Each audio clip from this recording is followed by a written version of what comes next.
Al Capone's life was a tale of power, corruption, and inevitable downfall, a reflection of the chaotic and lawless era of prohibition.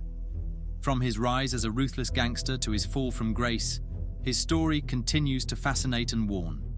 Capone's legacy serves as a reminder that even the most powerful criminal empires cannot escape the long arm of justice. In the underworld of 1920s Chicago, where the streets echoed with the sounds of prohibition and the hum of organized crime, one name stood above all others: Al Capone. A figure both feared and admired, Capone's rise to power would not only shape the fate of the city, but also become a symbol of corruption, ambition, and a thirst for control. This is the story of how a young immigrant from Brooklyn became America's most infamous gangster, and how his empire, built on vice and violence, ultimately crumbled under the weight of his own ambition. Through the fog of bootlegging, the glint of machine guns, and the shadow of the law, we unravel the true story of Al Capone, a man whose name would become synonymous with crime, but whose fall from grace would mark the end of an era.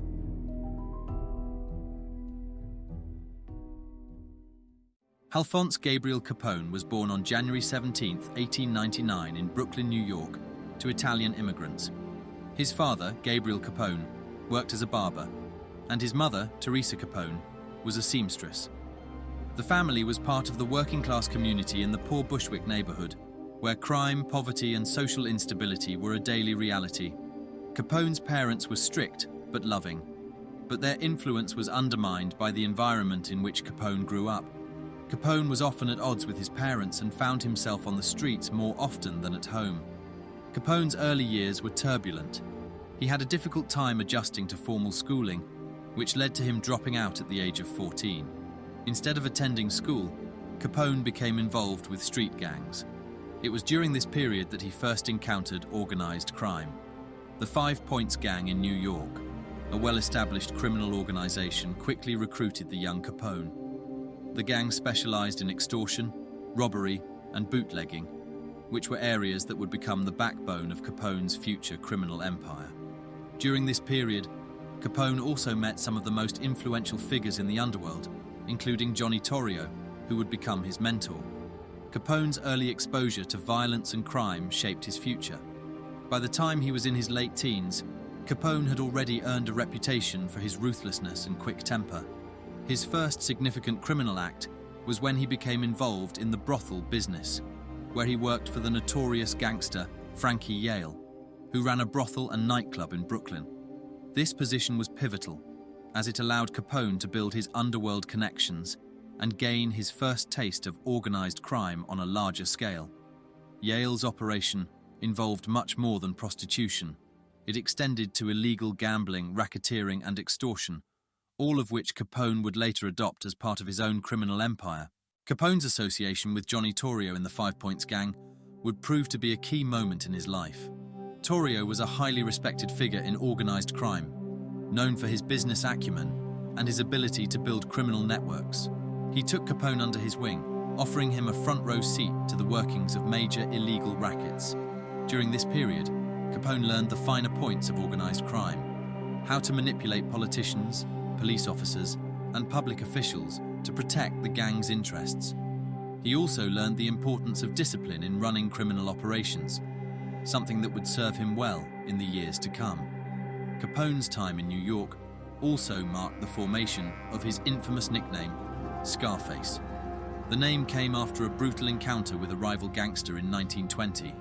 Capone had been known for his violent temper, and during a dispute, a man slashed Capone's face with a knife, leaving 3 visible scars. Capone was deeply humiliated by the nickname, although he tried to downplay it by claiming that the scars were the result of war injuries. He disliked the name, but the press quickly picked it up, and it stuck.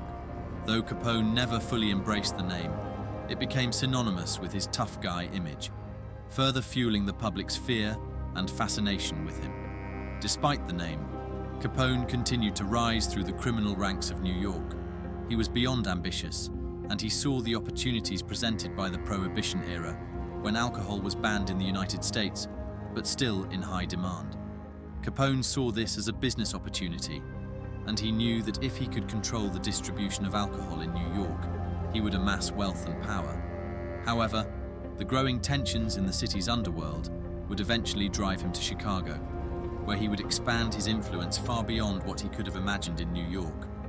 In 1920, Capone moved to Chicago, a city that was ripe with opportunity for organized crime. The newly passed 18th Amendment that prohibited alcohol consumption had created a boom in the illegal alcohol market, and Capone was eager to seize this chance. He was invited by his mentor, Johnny Torrio, who had already established a foothold in Chicago's criminal scene. Torrio had previously been working under James Big Jim Colosimo, who controlled much of Chicago's illegal activity, including brothels, gambling, and alcohol distribution. When Colosimo was murdered in 1920, Torrio took control of his operations, marking the beginning of Capone's rise to dominance. Upon arriving in Chicago, Capone initially worked as a bouncer in a nightclub, learning the lay of the land while gaining the trust of other mobsters and politicians. His relationship with Johnny Torrio grew stronger, and Torrio quickly recognized Capone's potential for leadership. Capone's background in the brothel and gambling business provided him with invaluable knowledge of the criminal economy, making him an asset to Torrio. The Chicago outfit, as the operation came to be known, began to grow, specializing not only in bootlegging, but also gambling, racketeering, and even murder for hire. In 1925, Torrio, weary of the violence and stress of gang life, was nearly killed in an assassination attempt orchestrated by rival gangsters seeking to take control of Chicago's criminal underworld. Torrio survived the attack but was severely wounded, prompting him to hand over control of the Chicago outfit to Capone. This event marked a turning point in Capone's life as he became the undisputed boss of Chicago's most powerful crime syndicate. Torrio, although stepping down from active crime, continued to offer advice to Capone, who now found himself running an empire that stretched across the entire city. Capone's rise to power was swift and brutal. He began immediately expanding his operations, targeting rival gangs and anyone who might pose a threat to his control over Chicago. His most notable early rival was George Bugs Moran, the leader of a rival faction, the Northside Gang.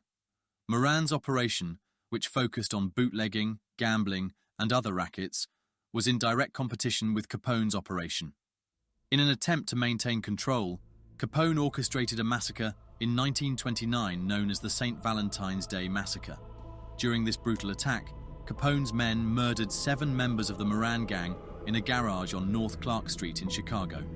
The massacre shocked the city, and though Capone was never officially connected to it, the event solidified his reputation for ruthlessness and cemented his control over the city's criminal enterprises. As Capone's empire grew, so did his wealth and power. He managed to corrupt significant portions of Chicago's police force, judiciary, and politicians, which allowed him to operate with near impunity. He used his influence to ensure that local law enforcement and government officials were either bribed or too intimidated to take action against him. This level of corruption allowed Capone to flourish in an environment that was otherwise hostile to crime. By the late 1920s, Capone controlled much of Chicago's bootlegging, gambling, and protection rackets, turning him into one of the most feared and influential criminals in America. Capone's rise wasn't just through violence and fear. He also understood the importance of public relations. He cultivated an image as a self-made man who provided jobs and financial relief to Chicago's poor. By building connections with prominent local businessmen, he maintained a veneer of legitimacy which allowed him to influence public opinion in his favor. While law enforcement was busy trying to catch him for murder and bootlegging, Capone maintained a carefully crafted public persona as a respectable businessman, often hosting lavish parties and rubbing shoulders with political elites.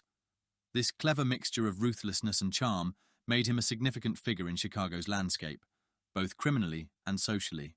As Capone's control over Chicago grew, so did resentment from within his own organization. One of the major sources of tension came from Joe Aiello, a gangster who was once part of Capone's inner circle, but had grown disillusioned with Capone's increasingly autocratic rule. Aiello began to challenge Capone's authority, seeking to establish his own empire in opposition to Capone's. Aiello's ambitions sparked a bitter feud that would play out over several years. Aiello's attempt to challenge Capone's power involved both public and private maneuvers. He sought alliances with rival gangsters and even tried to form his own coalition of Chicago's underworld figures. The conflict between the two gangsters escalated, and in 1928, Aiello and his men attempted to assassinate Capone. The attack, however, failed, and Capone survived. Enraged, Capone ordered a counterattack, and in 1930, his men gunned down Aiello outside his home in Chicago, effectively ending the challenge to Capone's authority. Aiello's death allowed Capone to fully consolidate power, removing another significant obstacle to his control over the city. Aiello's assassination was one of many in the violent and volatile world of organized crime that Capone dominated. It also demonstrated Capone's willingness to use extreme measures to eliminate anyone who posed a threat to his empire. His brutal tactics, combined with his ability to manipulate both law enforcement and the media, ensured that he remained the most powerful figure in the Chicago underworld. As Capone's criminal empire flourished, so did the federal government's efforts to dismantle it. The Prohibition Act had sparked a national crackdown on illegal alcohol, and the IRS and the Bureau of Prohibition were working tirelessly to put an end to the bootlegging operations that funded Capone's empire. Initially, Capone's operations were untouchable due to his extensive network of bribed police officers, politicians, and judges. However, the federal government, particularly under the leadership of Frank J. Wilson, was determined to bring Capone to justice. Capone's criminal empire was built on an intricate system of illicit income, much of which he had failed to report to the IRS. The key to the government's case against Capone lay in tax evasion, rather than the more sensational charges of murder and racketeering. Using forensic accounting, federal investigators uncovered evidence that Capone had hidden millions of dollars in income from his bootlegging operation. This was a critical mistake, as it gave the federal government a legal avenue to target Capone. In 1931, after years of investigation, Capone was indicted on 22 counts of income tax evasion. The government presented an overwhelming case, detailing how Capone had failed to file tax returns on his millions of dollars in illegal earnings. Despite Capone's efforts to avoid the charges, he was convicted, and on October 18, 1931, he was sentenced to 11 years in federal prison. Capone's trial and conviction marked a turning point in his life. Unlike previous legal battles, Capone could not rely on his usual methods of bribing officials or intimidating witnesses. The evidence against him was so strong that even his best efforts at evading justice were unsuccessful. Capone's lavish lifestyle, which had once been the source of his public appeal, now became his downfall. It was clear that his wealth and power had been derived from criminal activity, and the government was determined to make him pay for it. In 1932, Capone was sent to the Atlanta Federal Penitentiary, but his stay there was short-lived. Known for his ability to manipulate prison officials and continue running his operations from behind bars, Capone was transferred to the highly secure Alcatraz in 1934. This transfer marked the beginning of the end for Capone. Alcatraz, known for its harsh conditions and strict security, was intended to keep Capone from controlling his criminal empire while incarcerated. Despite his continued attempts to communicate with his gang from inside the prison, Capone's influence began to wane. During his time in Alcatraz, Capone's health began to deteriorate. He was diagnosed with syphilis, which had gone untreated for many years and had developed into neurological damage, leaving Capone mentally and physically incapacitated. His once formidable intellect was reduced to confusion and memory loss, and he was no longer able to control his empire. After serving just 7 years of his sentence, Capone was released due to his failing health.